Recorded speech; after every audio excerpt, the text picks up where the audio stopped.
अनंत सुख संपन्नम ज्ञानामृतं पयोधरम अनंत वीर संपन्नम दर्शनम परमात्मनः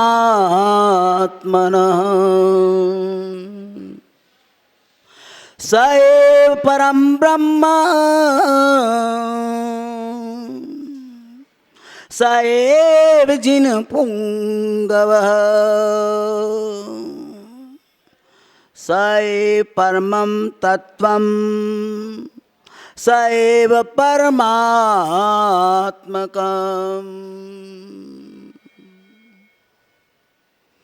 वर्धिमानि आशीष दो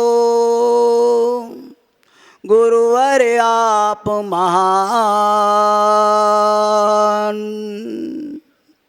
इन चरणों में जो रहे गुरुवर आप समान गुरुवर आप समान गुरुवर आप समान। जे बोलो पंच परमेष्ठी भगवान की, जे बोलो 24 तीर्थंकर भगवान की, जे बोलो आचार्य परमेष्ठी भगवंत वर्धमान सागर जी महाराज की।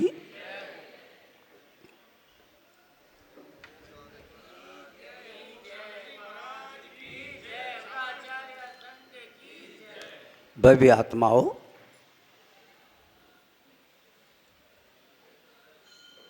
जीवन अनमोल है। ये मनुष्य जीवन मिला है, हमें कुछ करने के लिए मिला है। हमें इसकी सार्थकता को समझना पड़ेगा। व्यर्थ में ये जीवन कहीं चला न जाए। कहते हैं कि सबसे पहले हमें जो ऐसा अनमोल अवसर मिला, विशेष पुण्यों के कारण से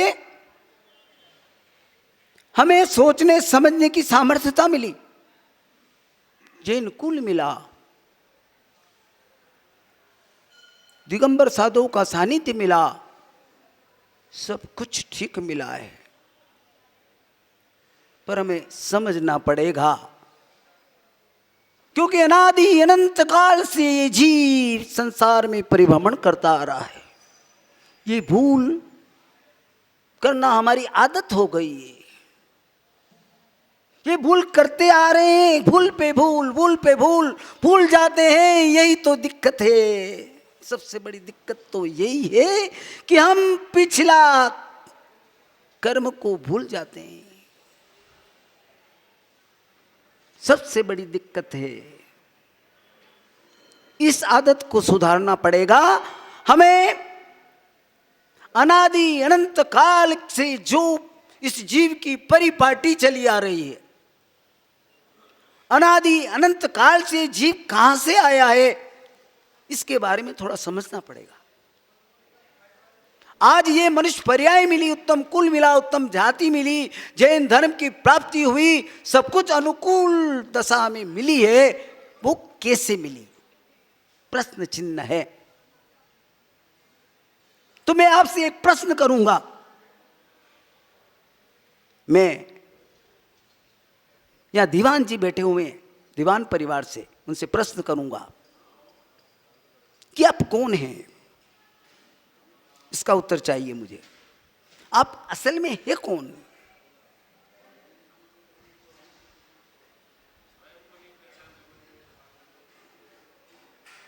देखिए, यहां समझना पड़ेगा, आखिर में आप हैं कौन? क्या मनुष्य पर्याय वाले हैं? इतना ही काफी है कि आगे भी कुछ सोचना पड़ेगा? क्योंकि बुद्धिजीवी हैं हम, मनुष्य पर्याय हैं। यह हमें बुद्धि मिली है, ज्ञान मिला है। यह कुछ विशेष रूप से सोचना पड़ेगा। हम मनुष्य ही नहीं और भी कुछ हैं।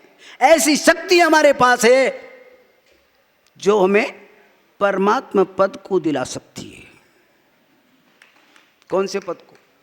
आपके पास वो शक्ति है। आप अपने स्वरूप को भूल गए हैं। आप कौन है ये आपको पता नहीं है, मालूम नहीं है कि मैं कौन हूं, और उसी कारण से आप विपरीत दिशा में चलते जा रहे हैं, बढ़ते जा रहे हैं। पर यहां प्रश्न चिन्ह लग जाएगा कि आपका क्या होगा। आचार्य चिंता कर रहे हैं, हमारे आचार्य परमेश्वर यही तो चिंता करते हैं कि आपका क्या होगा, कहीं आप दुर्गति को पुनः प्राप्त न कर लें। चिंता है, आपकी चिंता है। थोड़ा माइक का वॉइस खोल देना, थोड़ा दब रहा है। तो हमारे आचार्य श्री यही चिंता करते हैं कि आपका भला हो, आपका कल्याण होना चाहिए। आपको ऐसा सुअवसर मिला है, उसका सदुपयोग होना चाहिए। वो कैसे होगा? पहचानना पड़ेगा हमें कि मैं कौन हूं। तो यह कहते हैं, मैं कौन हूं, मैं कौन हूं, मैं कौन हूं, मैं कौन। ये चिंतन करना पड़ेगा, गुनगुनाइए ऐसा, मैं कौन हूं, मैं कौन हूं, मैं कौन हूं, मैं कौन, कौन हूं, मैं कौन हूं, मैं कौन हूं, मैं कौन, मैं कौन। प्रश्न चिन्ह है। परमात्मा के सन्निकट जाता है, भगवान के सम्मुख भक्ति करता है, पूजा करता है, अभिषेक करता है, सब कुछ करता है।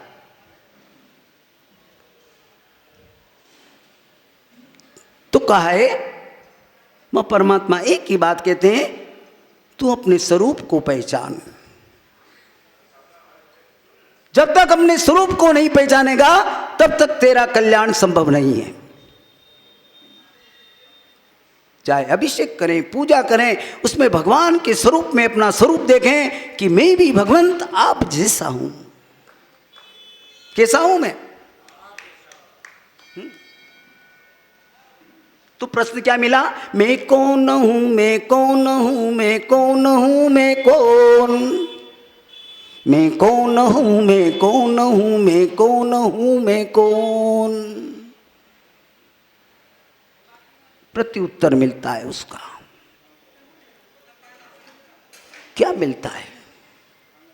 आत्मा हूं, आत्मा हूं, आत्मा हूं, आत्मा, आत्मा हूं, आत्मा हूं, आत्मा हूं, आत्मा, आत्मा परमात्मा, आत्मा हूं, आत्मा हूं, आत्मा परमात्मा।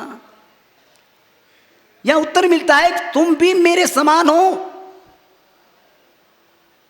क्यों भटक रहे हो?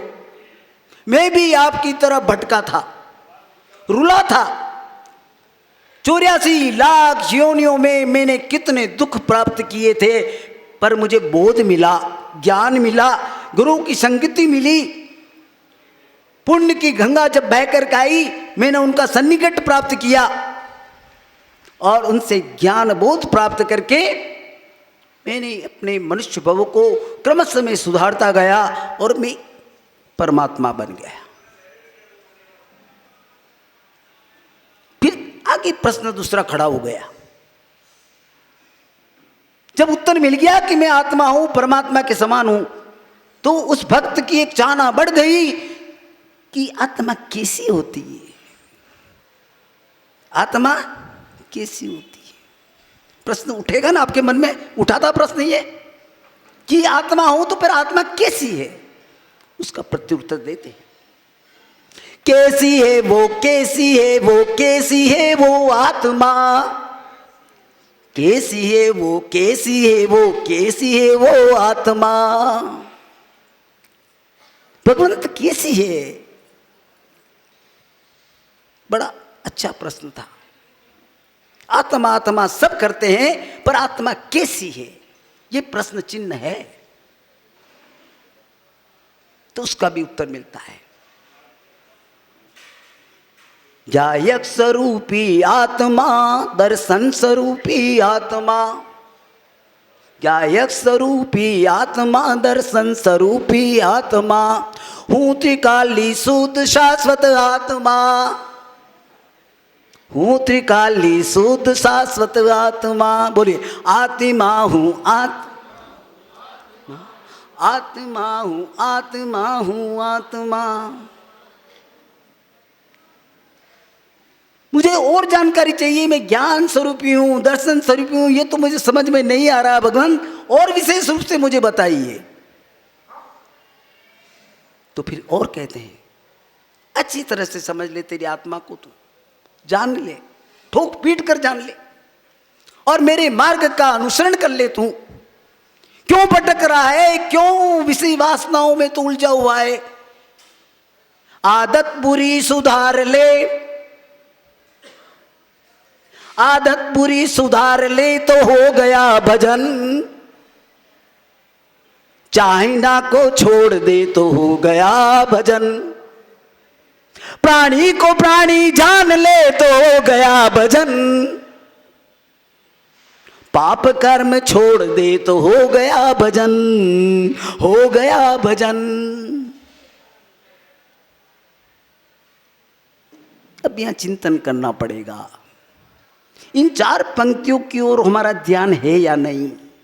मंदिर जा रहे हैं, अभिषेक कर रहे हैं, पूजा कर रहे हैं, पाठ कर रहे हैं, पर सारी ये बुराइयां भरी हुई है, एक भी निकलने का नाम नहीं ले रही। आदत बुरी पड़ी हुई है, पापों में फंसे हुए हैं, चाहना ही चाहना है, इतनी इच्छाएं बढ़ा लिए, इतनी इच्छाएं बढ़ा लिए, दुनिया का धन चाहिए, वैभव चाहिए, सारे परिग्रह चाहिए, शांति नहीं, संतोष नहीं। ये बुरी आदत है। प्राणी पर दया नहीं, अनुकंपा नहीं, ये बुरी आदत है। और पाप कर्म से भरा हुआ हमारा जीवन है, प्रति समय पाप ही पाप, पाप ही पाप, उसके अलावा कुछ नहीं हमारे जीवन में। यहां से गए पाप ही पाप है, उसके अलावा कुछ नहीं है। क्या होगा हमारा? सोचो आप। आंसू आने चाहिए आपकी आंखों में, मेरी आंखों में आंसू आने लग गए तो आपकी आंखों में आने चाहिए। क्या होगा भगवंत मेरा, जब यहाँ के जाने के बाद पाप ही पाप में फंस जाता हूं, कुछ नहीं है मेरे खाते में, क्या हाल बनेगा मेरा? आंसू आने चाहिए, रोना चाहिए, अपने क्रियाकलाप पर रोना पड़ेगा, उसको सुधारना पड़ेगा, तब हमारा भला होगा। खाली आत्मा कहने से कुछ नहीं चलेगा। आप आत्मा है, परमात्मा स्वरूप है, पर आपको उस स्वरूप को प्राप्त करने के लिए कुछ पुरुषार्थ करना पड़ेगा। आपकी जो बुरी आदतें पड़ी हुई है, आप जो पाप मार्ग में ग्रसित हो रहे हैं, उसको ठीक करना पड़ेगा।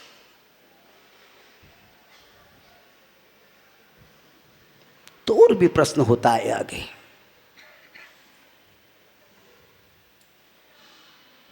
आया कहां से आत्मा, आया कहां से आत्मा, ये प्रश्न हो गया। आपके मन में कौन सा प्रश्न आया कि भगवान तुम्हें आया कहां से?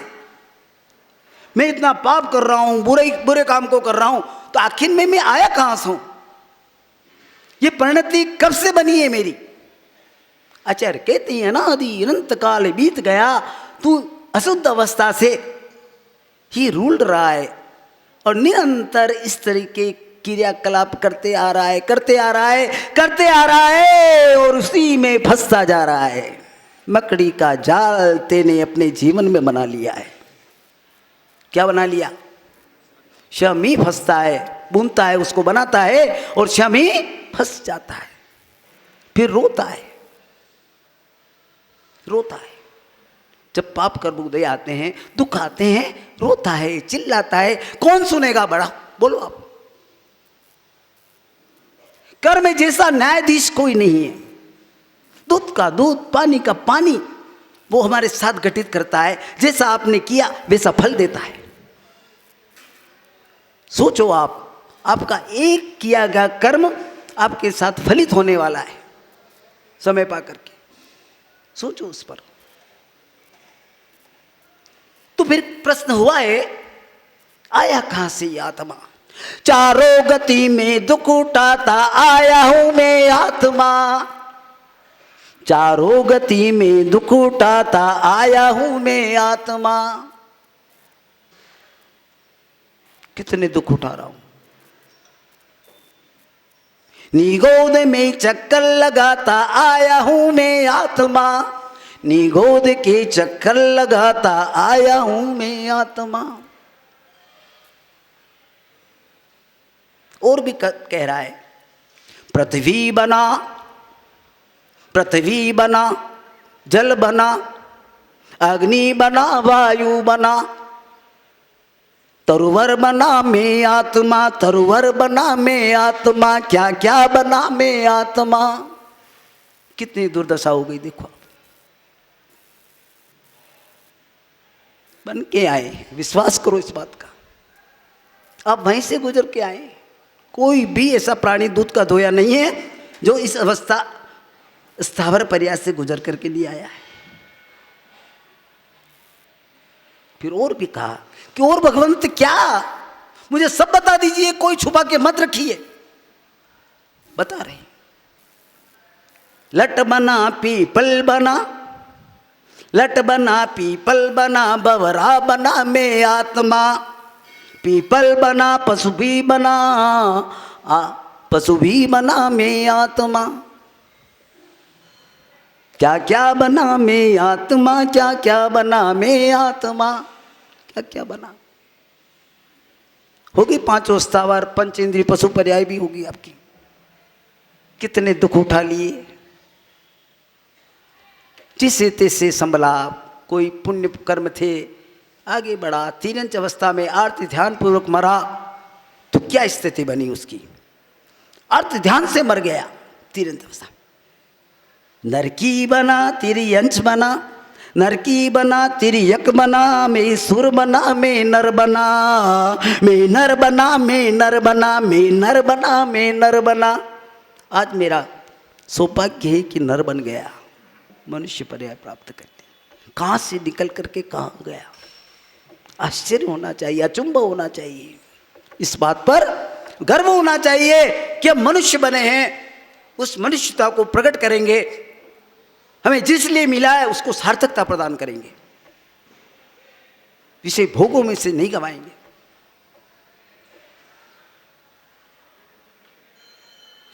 फिर भी कहते हैं कि और मैं क्या कर रहा हूं ऐसा जिससे मैं पुनः ही कहीं भ्रमण में पुनः ही में लौट नहीं जाऊं। और भी कह रहे हैं, ध्यान रखना इस बात का, मेरी इस बात का। जो आपने प्रश्न पूछा है वही परमात्मा उत्तर दे रहे हैं। क्या उत्तर दे रहे हैं, सुनना ध्यान से इस बात को। जो हम सब में ये बातें हैं, अगर उनसे छुटकारा नहीं पाएंगे तो पुनः ही वहां जाना ही पड़ेगा। विश्वास करो इस बात का। क्रोधी बना, मानी बना। क्रोध किसको नहीं आता।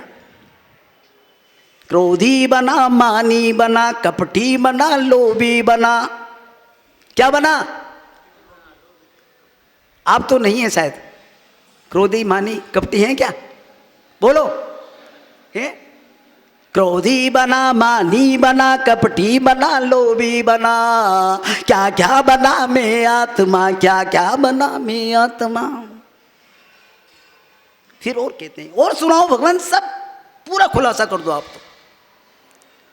रागी बना, देसी बना, कामी बना, मोही बना, मोही बना, मोही बना, मोही बना, मोही बना।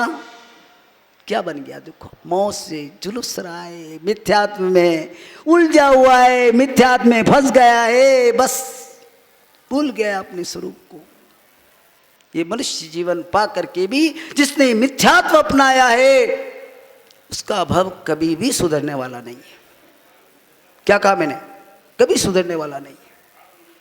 मिथ्यात्व को छोड़ दीजिए, सबसे पहले मोह मिथ्यात्व को छोड़ना पड़ेगा। भूमि को उर्वरा करना पड़ेगा।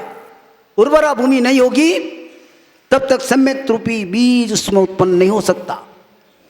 इसलिए धर्म देवता यही कहता है कि सबसे पहले अपने भूमि को उर्वरा कर लीजिए, ताकि उसमें आप धर्म का बीज बोएं तो वो उत्पन्न हो जाए और फलों से आच्छादित हो जाए, और जिसका फल मोक्ष फल प्राप्त हो। कौन सा फल हो, ताली बजाओ मोक्ष फल के लिए थोड़ी। नहीं चाहिए? तो उसी मोक्ष फल को प्राप्त करने के लिए हम हमारी भूमि को क्या करेंगे? उर्वरा बनाएंगे। क्या बनाएंगे? मिथ्यात्व का अंश हटा देंगे।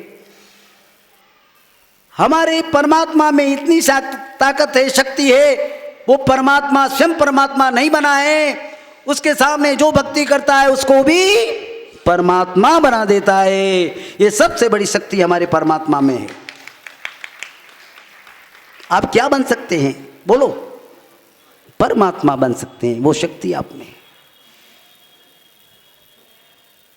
और भी क्या? और भी खोल के बोलो भगवान। पापी बना, दुष्टी बना, हिंसक बना मैं आत्मा। क्या बना? पापी, पापी, पाप। इसके अलावा है क्या जीवन में? थोड़ी देर के लिए आ जाते हैं, गर्म तपा हुआ लोहा होता है, लाल लाल, उस पे 4-5 बूंदे पानी की गिर जाए तो क्या होगा? भस्म हो जाती है। क्या? भस्म हो जाती है। चतुर्मास आता है, 4 महीने के लिए चला जाता है, और वैसे के वैसे बने रहते हैं, वैसे के वैसे। ये प्रश्न चिन्ह है हमारे लिए। सोचना आप, धर्म उपदेश तो दिया जाता है, पर उसको ग्रहण करने वाला चाहिए, और जो ग्रहण कर लेता है वही मनुष्य है, मनुष्यता है उसमें। वही भगवान का सच्चा भक्त है, जो भगवान के उपदेश को ग्रहण करता है। कोई ज्ञान की बात नहीं करता, ग्रहण करने की भी बात करता है। इसीलिए कहा है, कोरी कथनी शब्द जाल है। आपने गुणानुत कर दिए, वो कर लिया, वो कर लिया। कोरी कतनी शब्द जाल है, करनी ही फलदाता है। अक्सर ज्ञान व्यर्थ यदि करते नहीं काजी जाता है। भगवान कह रहे हैं, मुझे नहीं कहा जा रहा है, तुम तो व्यर्थ करते हो मेरी बात को। मैं कहता हूं जो मानते नहीं हो, करते नहीं हो, बड़ी दिक्कत है। और भी वो भक्त कहता, और भी खोल दो, मैं आज ही वैराग्य ले लूंगा। यहाँ जितने बैठे हैं सबको वैराग्य आना चाहिए। आज के आज सारे के सारे आचार्य से बस हो गया। हाँ, हाँ? तब तो मानेंगे कुछ किया। इधर सुना और इधर निकाला, होगा क्या उससे? बताओ। कपड़े झाड़ के उठते हैं फिर अपन यहां से, क्या उठते हैं? सारा यहां का यहां तरह रह जाए। और भी पूछता है भक्त, और भी भगवान खोल के बोलो। बस मैं सब कुछ समझ करके मैं आपके मार्ग का अनुसरण करना चाहता हूं, मैं आपके समान बनना चाहता हूं। तो भगवंत क्या कहते हैं? सुन, तेरी आत्मा कैसी है, और भी समझ ले तेरी आत्मा कैसी है। उस आत्मा की शक्ति के बारे में बता रहे हैं। किसकी शक्ति के बारे में? तू अपने आत्मा को मामूली मत समझना। यह आत्मा कितना शक्तिवान है, अजर है, अमर है, अविनाशी है। क्या है? हाँ, तो क्या कह रहे? तीर से छेदे कभी छिदती नहीं, अग्नि से जलती नहीं ये आत्मा, वायु से सूखती नहीं ये आत्मा, पानी से गलती नहीं ये आत्मा, हूँ त्रिकाली शुद्ध शाश्वत आत्मा। बोलो, हूँ त्रिकाली शुद्ध शाश्वत आत्मा। मेरी आत्मा ऐसी। लग रहा है ना आपको झंझट में पड़े हुए हम लोग? लग रहा है इससे सुन करके झंझट में है। और भी कह रहे हैं, और भी बताइए भगवान। ज्ञानियों के गम्य में हूं आत्मा।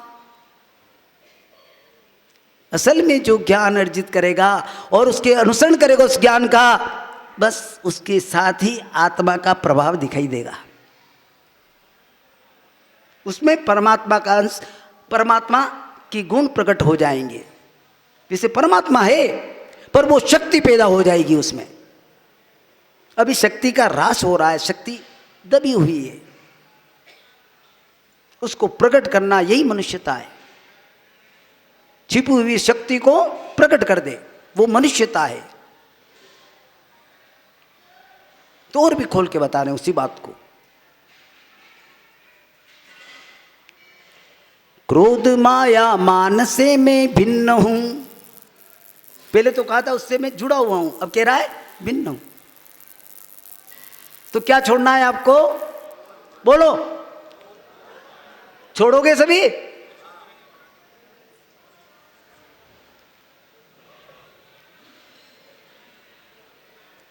ज्ञानावरण दर्शनावरण, ज्ञानावरण दर्शनावरण, इनसे रही तुम्हें आत्मा, द्रव्य कर्मों से रही तुम्हें आत्मा, भाव कर्मों से रही तुम्हें आत्मा। न द्रव्य कर्म है न भाव कर्म। घोरा काला जो की दिखता चाम है, मोटा पतला होना इसका काम है, सब शरीरों से रहित में आत्मा। कोई मोटा है, कोई पतला है, कोई दुबला है, कोई काड़ा है, बहरा है, लूला है, लंगड़ा है, पर वो उसमें भी आत्मा है, वो की वो आत्मा है। हम आकलन इससे कर रहे हैं, शरीर से कर रहे हैं, शरीर को अपना मान रहे हैं। दिक्कत है ये सबसे बड़ी। ये सोच को बदलना पड़ेगा। सोच बदल दो, नजरिया बदल दो तो सब ठीक हो जाएगा। दृष्टि से, दृष्टि में सृष्टि है, दृष्टि को बदलते देर नहीं होना चाहिए। दृष्टि बदली, एक सेकंड भी आप घर में रहने वाले नहीं हो। कोई अगर खींचेगा, नहीं भाई मुझे नहीं रहना। दृष्टि बदलते ही सृष्टि की रचना हो जाती है।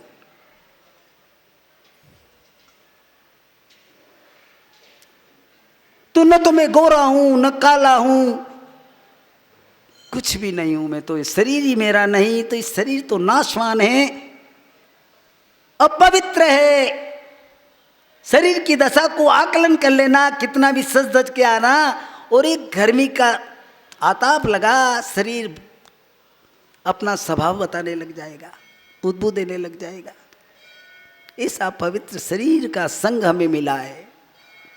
विचार करना चाहिए, इसमें रमना नहीं चाहिए। इस शरीर के प्रति आसक्ति को हटाना ही होगा। इसके लिए जो दौड़ धूप कर रहे हैं, दौड़ ही दौड़ लगा रहे हैं, दौड़ ही लगा रहे हैं, दौड़ रहे हैं, धन संपत्ति, पैसा, मोटर, बंगला, गाड़ी, बस क्या है? कुछ नहीं, सब छोड़ के चले गए। बड़े बड़े राजा क्या कहा? सब छोड़ के चले गए। किसके पास रहा बताओ आप? हाँ, उस क्षण में प्रातः काल की विवाह के समान दिखते ही दिखते जो प्रातः काल की स्वर्णिम विवाह होती है वो नष्ट हो जाती है। उसके समान ये संपदा है, देखते ही देखते विलीन हो जाती है प्रातः काल की स्वर्णिम आभा।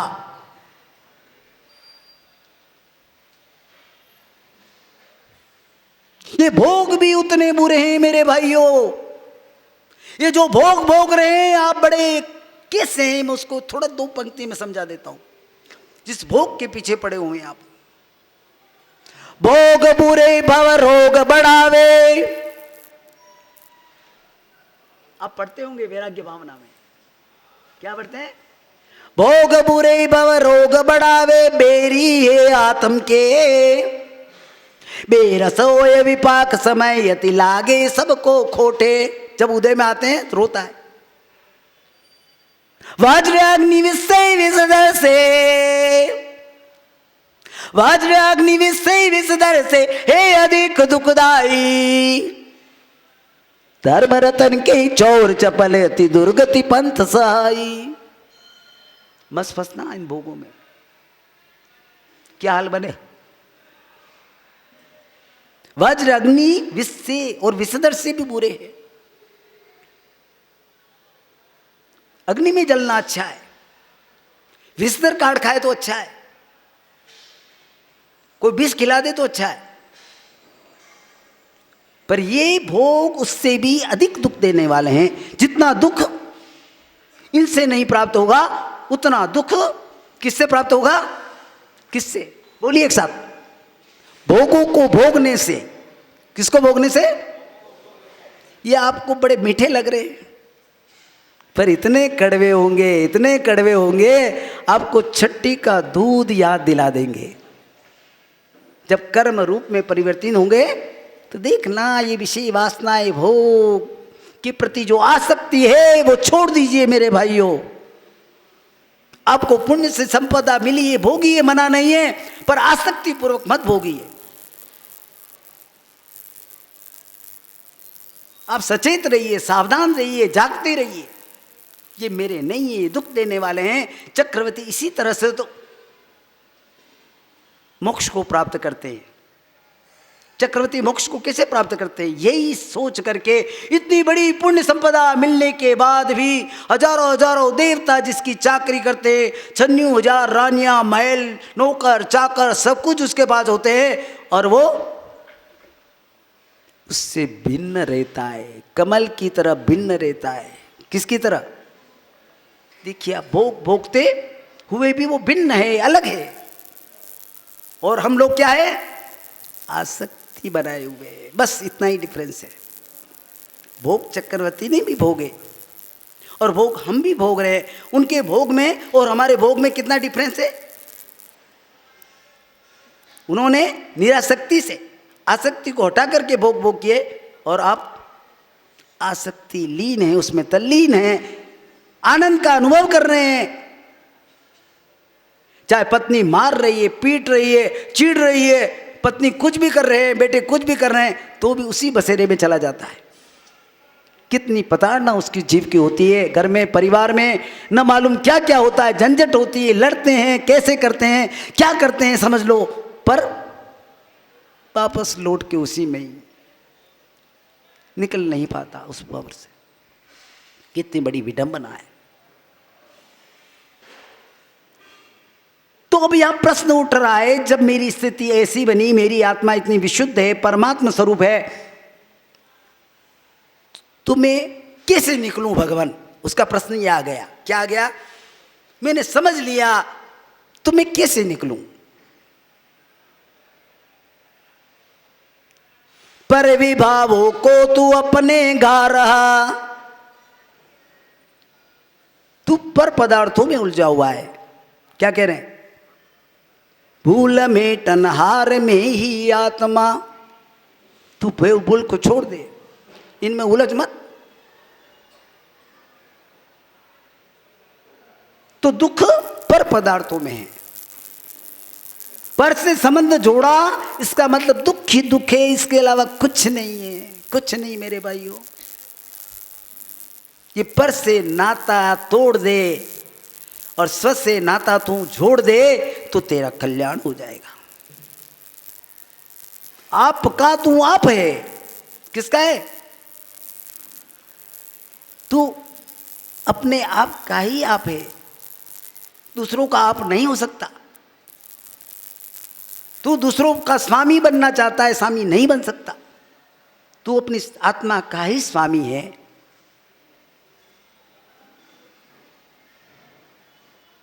इसीलिए कहा है, जरा सोच ले, समझ ले बावले, तेरा जीवन तो बीता जाए रे, ये 4 दिनों की जिंदगी यूं ही तो बीती जाए रे। कितना कवि इसको बनाने वाला सोच के बोल रहा है।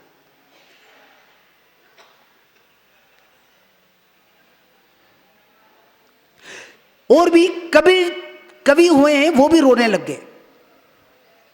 चलती चक्की देख कर दिया कबीरा रोए। बोलो आगे आप। 2 पाटन के बीच में साबित बचान कोई। हाँ, आप उस पाठ के बीच में पिस रहे हैं। कौन सा पाठ है बताएगा? कौन बताएगा? और भी चलो, पाप पुण्य भी है। और कौन सा? राग और द्वेष। कौन सा? ये 2 पाठ के बीच में बराबर पिसता जा रहा है। तुम दोनों पाठ तुझे पिस रहे। निरंतर। राग आग है, राग क्या है? आग है, मोह है, आसक्ति है, मिथ्यात्व है। इसलिए ज्यादा किसके रागी मत बनिए आप, ज्यादा मोह मत करना। सब जानते रहना ये अपना नहीं है। एक बाप ने एक बेटे को बहुत पढ़ा लिया, इतना पढ़ाया, कलेक्टर बन गया। अब वो सुंदर शादी उसकी मर्जी से कर ली विजाति में। अब वो उसका कहना नहीं मानता। इकलौता बेटा, माता पिता बुजुर्ग हो गए, उनकी कोई देखभाल करने वाला नहीं, धन है, संपदा है, सब कुछ है, पर देखो उनकी हालत जो पतली बनी, उसका विचार करना। आज बुढ़ापे में उनके साथ कोई नहीं है। बूढ़े इंसान की क्या हालत होती है मेरे भाइयों, सोचो आप। न अच्छी तरह से खा सकता है, न पी सकता है, न चल सकता है, न बोल सकता है। एक बूढ़ापे का मैं रहस्य बताता हूँ, बूढ़ा कैसा होता है। नैन ज्योति भाई अति सूक्ष्म, क्या हो गया बुढ़ापे में? नैनन ज्योति भाई अति सूक्ष्म, अंग थके मुखलार बहिए, कानन शब्द सुनाई पड़े नहीं, दांत गिरे कर यष्टि गई है, चमड़ी लटकी दृष्टा तो बड़ी, चमड़ी लटकी तृष्णा तो बड़ी, उचरियो न सकी मुख बेन सही है, लोग कहे अब राखन की, क्या राखन की राख रही है। क्या बचा? इस बूढ़े को जिंदा रखो, जिंदा क्या रखा उसके जीवन में? हाँ, सार क्या है उसके जीवन में? देखो आप, पूरा जीवन उसका कितना दुखमय है। तो आज के दिन यही सबक लेना है, ये बुढ़ापा नहीं आना चाहिए। क्या नहीं आना चाहिए? हमारे संघ में 84 साल के साधु हैं। कितने संघ के? पर आपकी जवान से भी ज्यादा ऊर्जा है उनकी। कितनी है? उनका बुढ़ापा नहीं आया है। क्या नहीं आया? साधु बनने के बाद बुढ़ापा नहीं आता। क्या नहीं बनने के बाद? साधु पद ऐसा पद है जिसमें बुढ़ापा नहीं आता। वो जवान की तरह, युवा की तरह सारी क्रियाओं को दौड़ दौड़ के करता है, बराबर करता है, और अंत समय में स्वेच्छा से समाधि को धारण कर लेता है और अपना कल्याण कर लेता है। बुढ़ापा आता ही नहीं। समय हो चुका होगा, क्या हुआ है? हाँ, इसलिए यहां विराम देंगे इसी बात को। हाँ, इसलिए या इस बात को समझते हुए हम आज के दिन यही बोध प्राप्त करेंगे, यही ज्ञान प्राप्त करेंगे कि जीवन बीता जा रहा है, चला जा रहा है, और इसी तरह हम चलाते रहे तो ये जीवन व्यर्थ में चला जाएगा और पछताने के अलावा कुछ भी बाकी नहीं रहेगा। बार बार इस बात का आप अवश्य चिंतन करें और जीवन में बोध प्राप्त करें। आपका कल्याण हो, आप मोह मिथ्यात्व से छूट जाए, आपका भला हो। जय बोलो आचार्य परमेष्टि वर्धमान सागर जी महाराज की, 24 तीर्थंकर भगवान की।